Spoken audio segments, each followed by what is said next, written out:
Good afternoon, everyone. Thank you for joining us in the She's Arab's third webinar. My name is Salma. I'm a member of the She's Arab team, and I'll be your host for today's session. Personally, I'm very excited for today's webinar. It will start by an interactive talk, followed by a meditation session with Nancy Zabaneh. In these challenging times, I think such a session will help us all find the relaxation techniques that will lift our moods and just the positivity we all need. Some housekeeping rules before we begin. There's a Q&A icon at the bottom of your screen, so please don't hesitate to send us your questions. If you'd like to speak, there's also click on the raise your hand button and we will give you the floor. We encourage your engagement and participation throughout the session, so please feel free to send us any questions. Before I leave you with Nancy, I'd like to give you a quick overview about Nancy. Nancy is educated in both McGill University and London School of Economics with an MA in International Relations. She surprisingly began her career as a corporate banker, then progressing into the world of communications and later becoming an independent mentor in the realm of emotional intelligence. She's a certified practitioner of neuro-linguistic programming, timeline therapy, and hypnotherapy. Nancy has been in Dubai for the past 19 years, and she's a pioneer in physical, mental, emotional, and spiritual fitness in the Arab world. Nancy, I leave the floor, and you can take it from there. Thank you. Hello, everyone. It's great to have this opportunity to share with you on the She is Arab platform. And what I wanted to talk to you about today was really just to explore this time that we're in. And first and foremost, to recognize that this is a challenging period. And there's no denying it. And, you know, we have some people who are sort of in denial saying this is a really fantastic time and I'm really enjoying my time alone. That has the upside, obviously, that it does, but then other people who are really, really struggling with their fear and spending their their time just following the news and following newscasts and following data and statistics. And it is a difficult time. And the likelihood is that wherever you are in the world, you're confined. And whatever routine you used to have around just kind of getting up every day, going to your favorite gym, getting your cup of coffee from your favorite coffee shop, doing your beach thing or your weekend activities, going into work, filling up your car with petrol, all of these things are being impacted now. And it really is a time to look at our house, okay? What is our house built on? What are the foundations that our house is built on? And is it sand or is it solid rock? And whatever it is that we're facing, whether it's financial losses, wondering where our next paycheck is coming from, wondering how we're going to pay for school fees, wondering if we're going to travel to see loved ones in the summer. All of these questions are ruminating in our minds. And that's the key, is are we run by the antics of the mind, by the antics of the monkey mind? And do we have a system to instruct ourselves and train ourselves to respond to the calling of spirit, as opposed to simply the calling of our instincts? Because the rain is going to come, the floods will come, the wind is going to hit our house. And if that house is built on foundations of sand, it's going to come crumbling down very, very quickly and very easily. And the fear will consume us, whether it's the fear of getting the virus, the fear of wondering what's going to happen next, the fear of somebody that we love getting the virus. And what I want you to really reflect on is, you know, what is it that distracts you? Even before this pandemic, what is it that was taking you away from your inner world? Okay, so just taking a moment to reflect on what escape hatches you are using, and you generally use. Some of us use food, some of us over drink, some of us use sugar, some of us use social media as our escape hatch. Whatever it is, just again, creating awareness around that and remembering that our lives are consumed with filling ourselves with these distractions. So even before this pandemic, what were the distractions? What were the escape hatches that I was using to get away from sometimes the discomfort of being alone, being with myself? So this brings me to my first point, which is that we all need a system of knowing our strength, okay?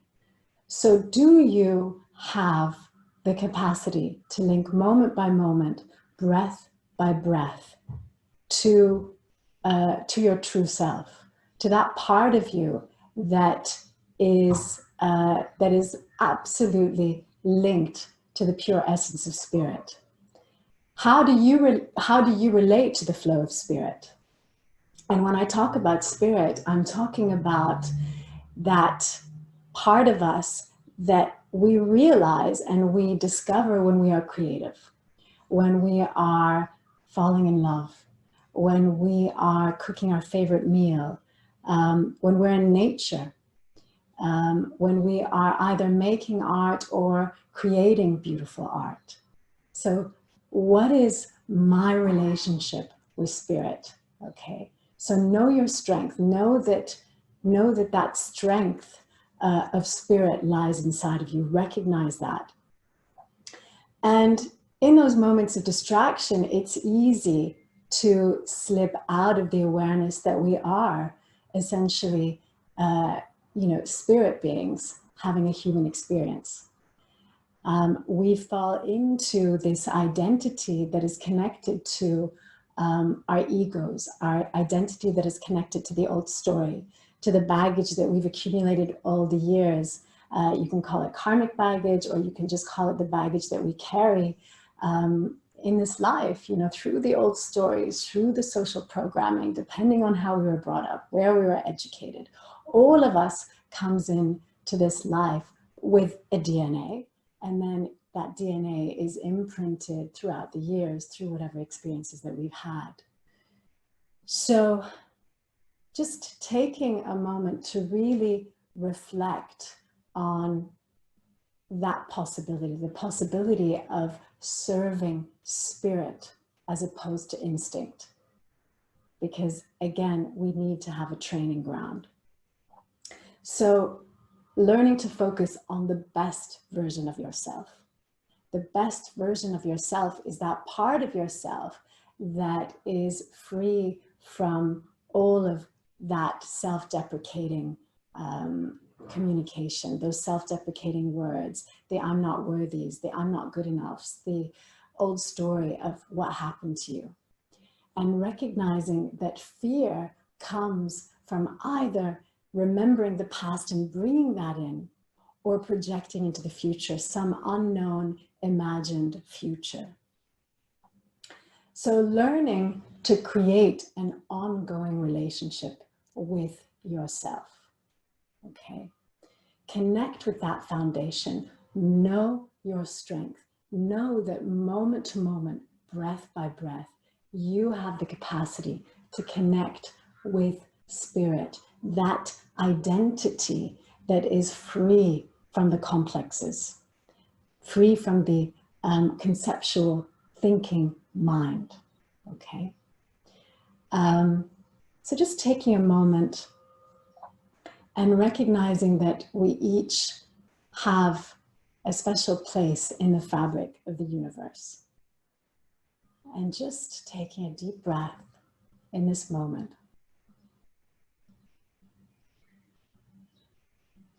Inhale and exhale.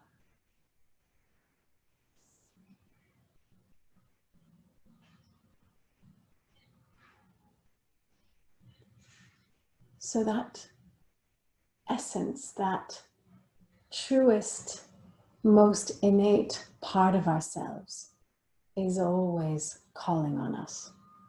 Okay. And reflect on how and where that connection happens in your life more easily. For me, it's when I'm on the mat. For you, it might be in a different context. So recognize your own strength. Recognize that you have the possibility of tapping into that strength at any moment, and recognize that for each and every human being, that possibility is different. And this brings us to our next slide, which is be your energy source. Be your own energy source. So one thing that I like to share with people is that the quickest way out of the neuroses of the mind is to connect to the greater power, and connecting to that greater power within.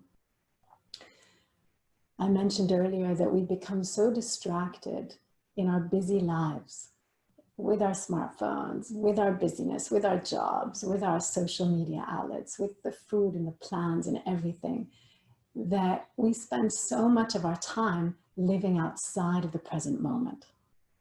And so there was a very interesting Harvard study that was connected a couple of years ago that suggested that we spend up to 47% of our time in the non-present, okay? So even in this moment, even as you're sitting on this mat, you're already projecting, you're thinking about, you know, the lists that you have, the things that you need to do, cooking for the kids, whatever it is. The likelihood is that you are spending, you know, the time sort of halfway between me and listening to me, and halfway between that projection. So our mental lives are largely pervaded by the non-present. And that's a pretty incredible figure, right? Almost 50% of our time is consumed doing something, projecting something that is not happening in this moment. And so stress is where we are doing this on a constant basis. Okay, so it's a much more accelerated version of that. And stress levels are high, and our knee-jerk reaction is much more instinctive when we are consumed by the projections. And the projections include the doubts. The projections include the fears. So the next point is really to develop your capacity to witness. So be your own energy source. Learn to name the feelings and label the feelings that arise, and have courage to be vulnerable. So if you're scared, if you're feeling fearful, name it. Name it. Okay, name it instead of going into the projection. Name it. Call a spade a spade. And then recognize what the fear is. Recognize that it is a mental projection. Recognize that it is the part of you that is going into its own antics. If we don't train the mind to serve our spirits, what does it do? It serves our instincts.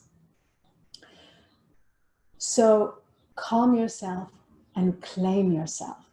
So if you see yourself, if you observe yourself, if you learn to develop that capacity to witness, you can then also take the time to calm yourself and claim yourself. So what are the tools that you use to calm yourself and claim yourself? Do you employ the tools of a regular spiritual practice? And when I talk about spiritual practice, I'm talking about anything that keeps you in connection with that true nature. So as we said in the beginning, is it observing a beautiful piece of art? Is it being in nature? Is it being on your yoga mat? Is it being in prayer, in meditation? Know what it is for you. Another few pointers I like to give to people is get that 8 hours of sleep, okay? There's no reason not to at a time like this, because we're not going out late anymore. We're not, we don't really have an excuse to be doing work at 10, 11 o'clock at night. So get that 8 hours of sleep. Have a daily practice.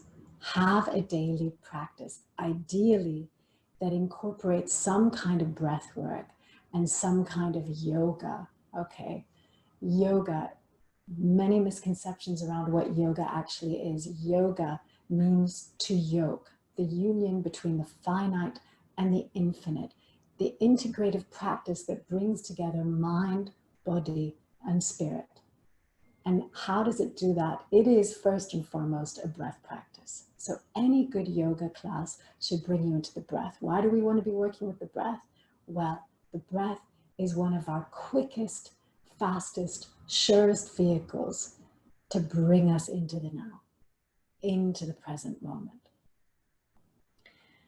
And then finally, have a practice, some kind of physical practice that gets your heart rate up, that gets your cardiovascular system going every day. So in these moments of confinement, can you carve out 8 hours of sleep? Can you carve out a breath practice, even if it's just 3 minutes a day? And can you carve out 40 minutes of exercise, full stop, so that you can be your own energy source?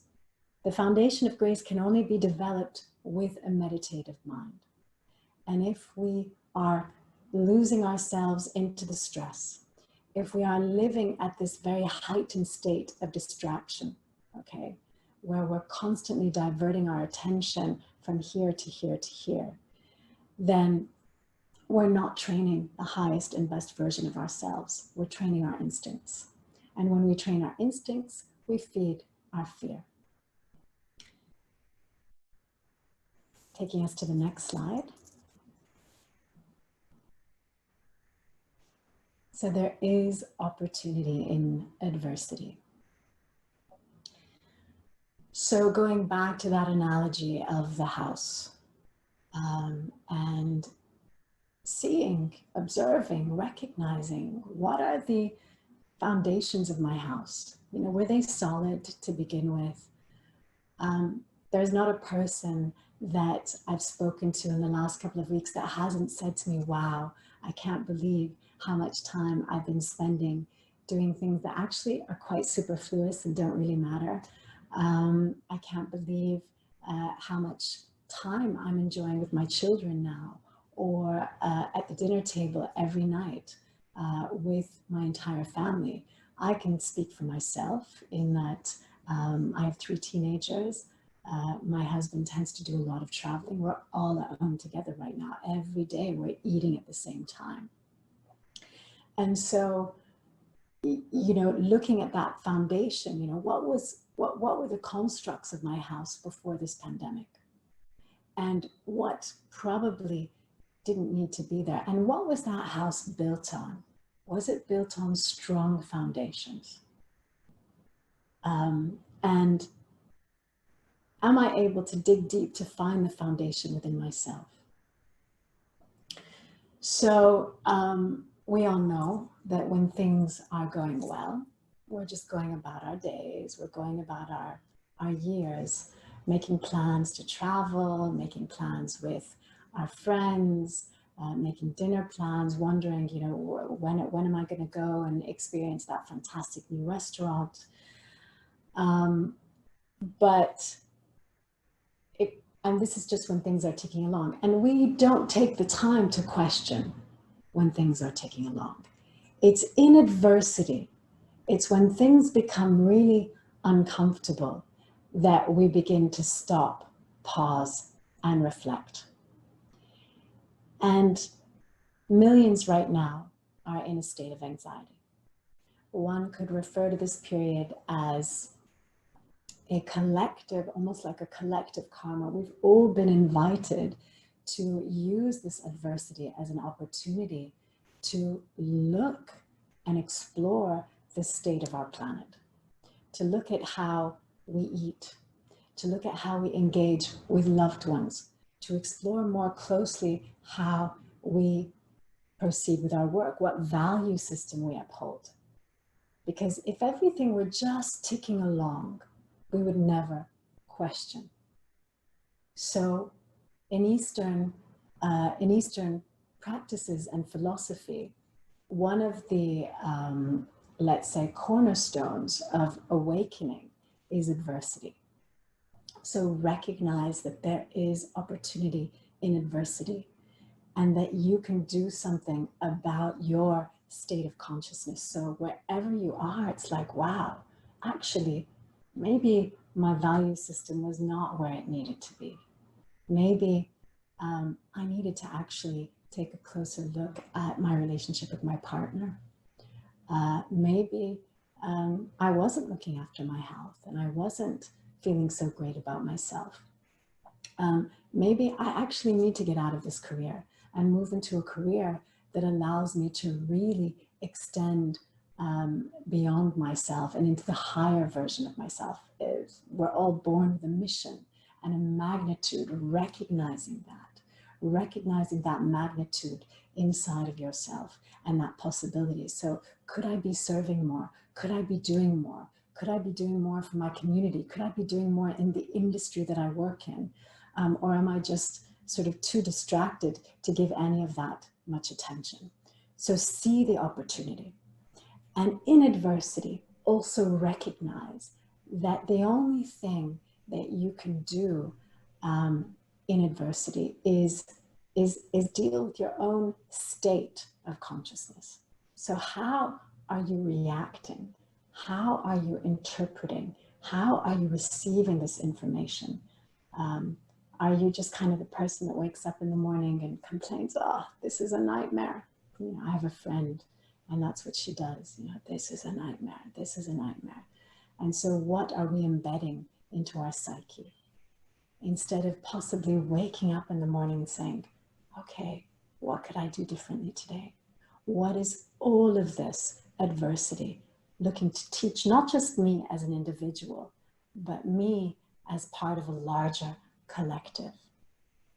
So really looking at that and looking at that with a window and with a lens of possibility. And recognizing that it is often the winds and the floods and the rains that are going to beat up against our house, okay? But if the foundations are built on rock, if the foundations are strong, that house is not going to collapse with the adversity that comes its way. So find and be rooted in the rock. Find and be rooted in your true identity. Come back to the present moment. Stop being distracted in the escape hatches. Come into the here and now. So concluding with the opportunity that comes from adversity. So how do how do we train ourselves to be in the here and now, to be in the present moment? So train yourself to become aware of the breath. Train yourself to become aware of the breath and feel the aliveness in the body, okay? So become aware of that presence that is inseparable from who you are. You needed the adversity either to find or deepen that realization. So look at it from that vantage point. So this adversity that we're all being faced with, we need it on some level because we are moving into a period of transition. This is a period of great transition, a period of radical individual and collective change. So this is an opportunity to be on the boat, okay, while it rocks and reels through the storm, and we can allow it to temper us and allow a new alchemy to be instituted in the nucleus of our being. So don't waste this time. When the ego weeps for what it has lost, it rejoices for what it has gained. Okay, the spirit rejoices for what it has gained.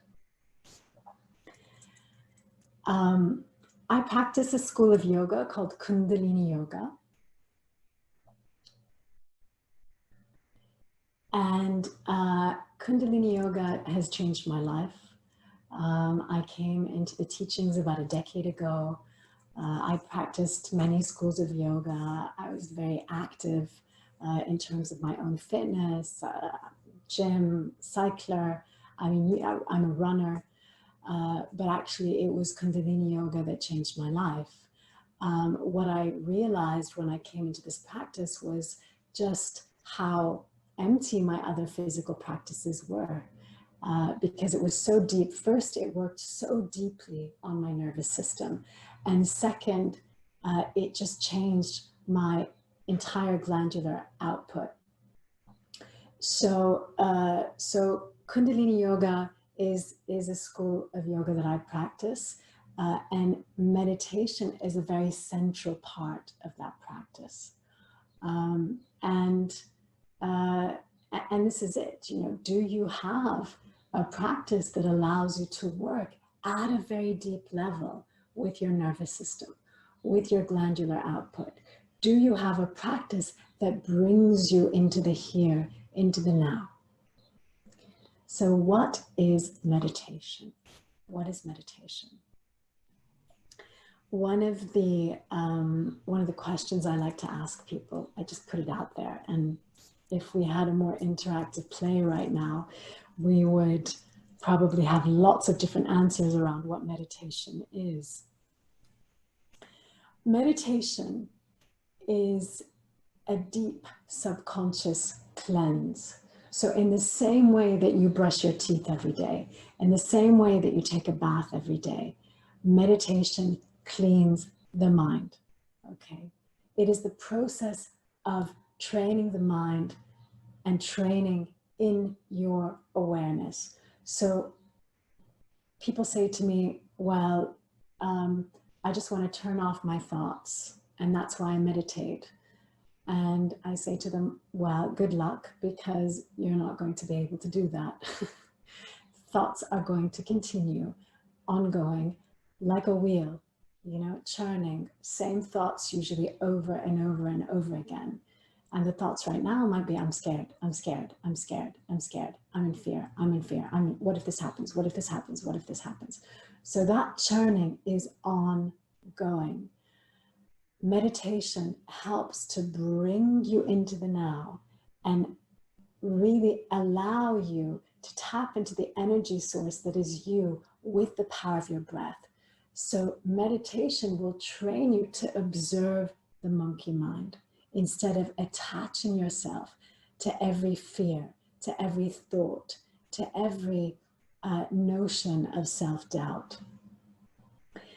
And in meditation, the mind becomes clear, relaxed, and much more inwardly focused. So instead of being out there distracted by all of the usual stuff, you know, by the 5 billion, you know, sort of news stories that you're getting on your WhatsApp, that you're getting on your local news channel, from your mom, from your dad, whatever it is, meditation will bring you into the here and now. And when you meditate, you are fully awake and alert.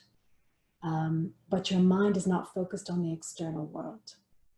And over time, when you train yourself to be in the here and now with the breath, with that intention, those thoughts, those thought forms become less and less acute, and they actually affect you less. So you're less reactive, you're less fearful, and it actually changes your entire biochemistry. So when we meditate, we are changing neural pathways in the brain, okay? And we are really elevating ourselves from a biochemical point of view. So meditation gives us a strong nervous system. It allows us the ability to manage our stress waves. It invites trajectory into our lives. When I talk about trajectory, it's like that more expanded aspect of ourselves, that more expanded sense of being. It gives us a healthier glandular system, healthier endocrine system. We're shifting our biochemistry. We're working on things like our pineal gland, our pituitary gland. We're shifting our secretions in a way that allow us to release melatonin and serotonin and all of these wonderful hormones in a more balanced way. We have more vitality. We have less volatile emotions, and we have just generally more success in the world because we're not attached to that conceptual thinking, ego-based mind. So really reflect on that. Do I have a strong, steady meditation practice that brings me into the now? And people meditate in different ways, but at the core of every meditation practice should be the breath. Some people walk and meditate. Some people dance and meditate. Some people sit for extended periods on the mat and meditate. But that meditation allows us to be in the here and now. Okay. So I would like to give you an experience of meditation. And wherever you are, can you please get comfortable wherever it is that you are in the house?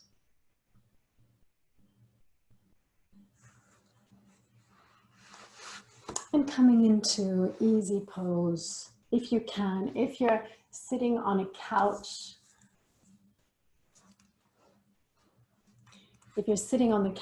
just getting comfortable, placing the hands in Gyan Mudra. I'm going to take a deep breath, inhale, fully through the nose. Exhale completely.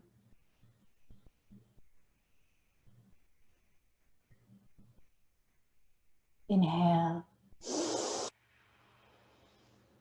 Exhale.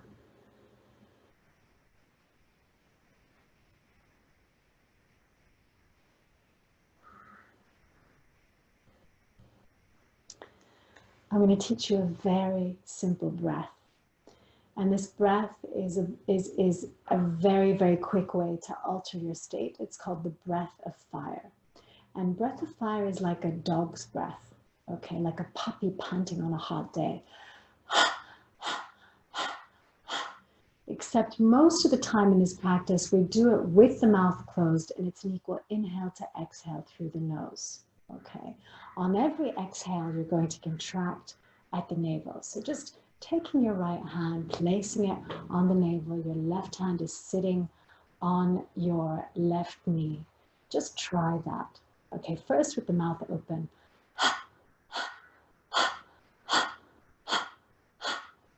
Okay, and now transition into doing it with the mouth closed. Eyes closed. Just try this for 30 seconds.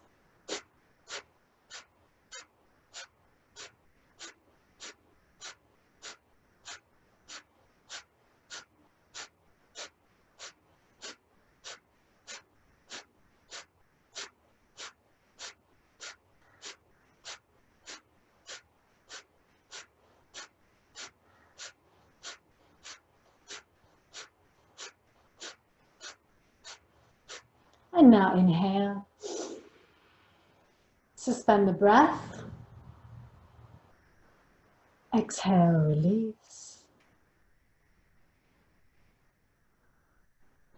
And just notice how in just 30 seconds you can create a shift.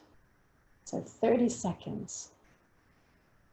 I recommend at least 1 minute. And if you really, really want to create a biochemical shift, do 3 minutes of breath of fire. And you can do this every day from wherever you are, preferably on an empty stomach.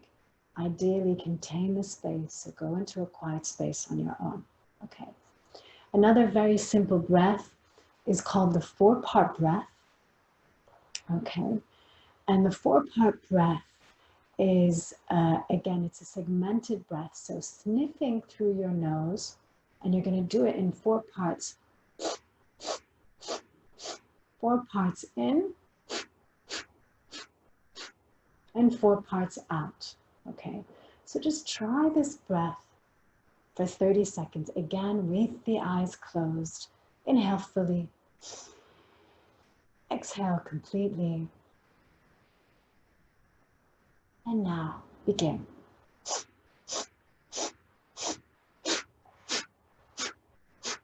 4 parts in, 4 parts out.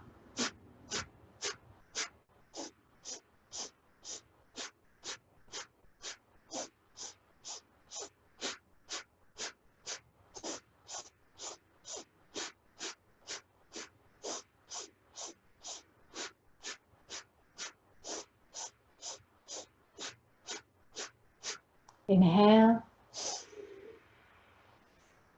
just observing the changes, suspending the breath. Exhale.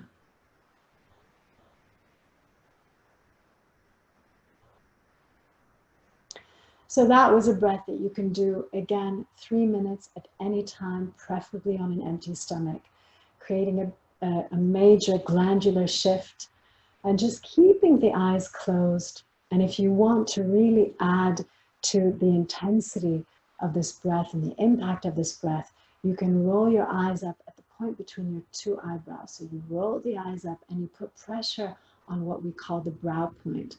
Again, in Eastern practices, we call this the 3rd eye. So we have 2 eyes that look out and 1 eye that looks in. So linking your practice at all times to that point between your 2 eyebrows, otherwise known as your 3rd eye or 6th chakra, also linked to your pituitary gland, which is the master gland of your glandular system. Okay, so just taking the hands and placing them at the shoulders, we're going to begin a short spinal twist. Inhaling, twisting to the left, and exhale, twisting to the right.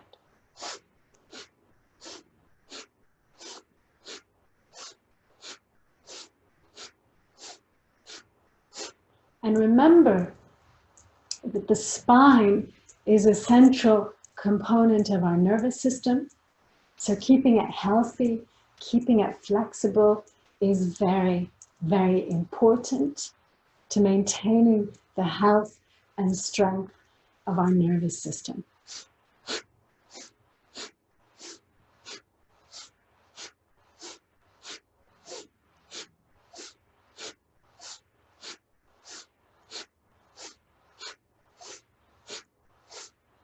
So inhaling left, exhaling right.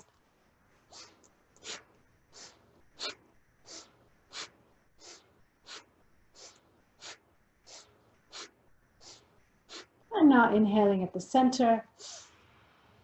For those of you who are not used to breathing in this way, you might feel a little bit lightheaded. Exhale, release. So observing the changes. Remember that in this position and with this breath, we oxygenate the brain very quickly. So we're also making chemical changes in the blood very quickly, which is actually exactly what we want. When we learn to do this, we are training ourselves to actually stimulate with our own glandular function. So use your glandular system, use your glandular function, use your nervous system to lift yourself up.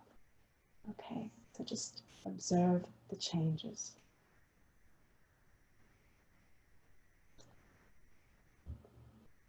I'm now placing the hands on the knees. Again, from wherever you are, you're going to inhale, bring the shoulders up towards the ears, and exhale down. This is a wonderful posture and movement for releasing tension in the shoulders. Eyes closed, put pressure on the point between your 2 eyebrows. Let's begin.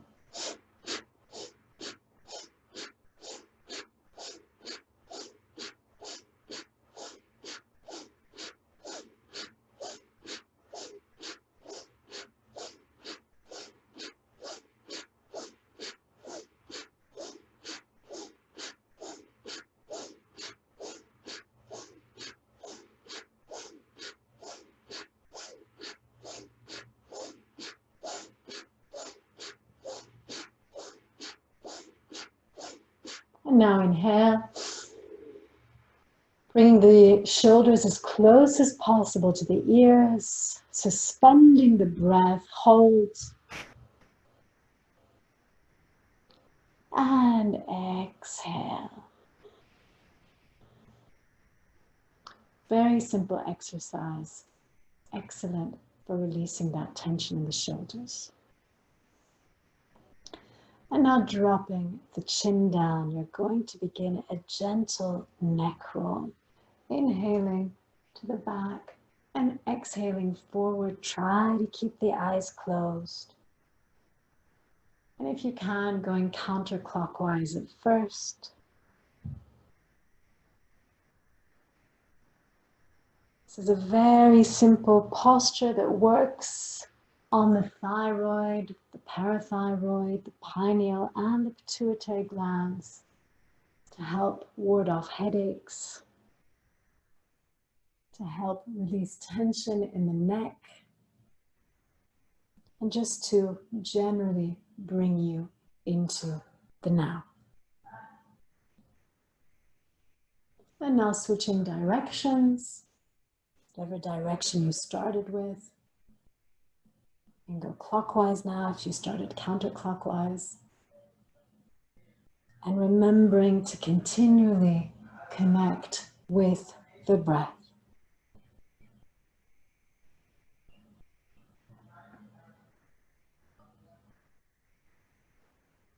Very simple, gentle exercise that brings you into the now.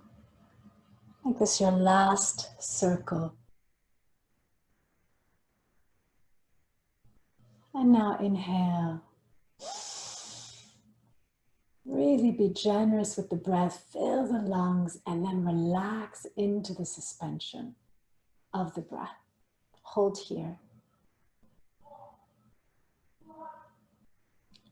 And exhale fully.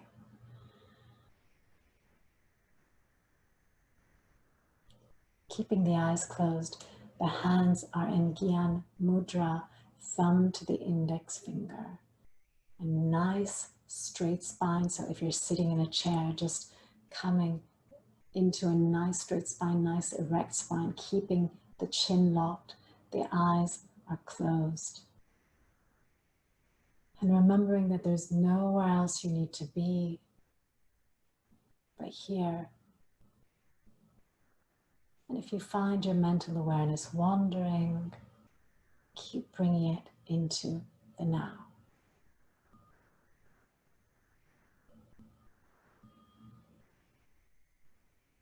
And in this practice to help us come into the now, we focus on a mantra, and that mantra or sound vibration is Sat Nam. So on every inhale, Sat, on every exhale, Nam.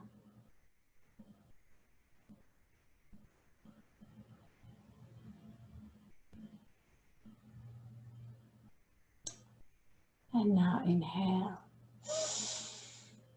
and exhale. We're going to practice a meditation today that is called Kirtan Kriya. It's one of my favorite meditations, and it's a wonderful meditation to practice at any age, whether you're a beginner, whether you're a person of a certain age. I love to do this meditation with my father, who is in his early 80s, and it's a meditation that is practiced actively by the Alzheimer's Prevention Association of America. It is a Kundalini Yoga meditation. It is rooted in the teachings of Kundalini Yoga. It's called Kirtan Kriya. Kirtan is a song. It means song. And Kriya is a set of exercises, postures, breath with a specific outcome or intention. So Kirtan Kriya is the meditation that we're going to practice today, and it helps us come very, very quickly into our alignment, into our center, into that core true identity that we spoke about.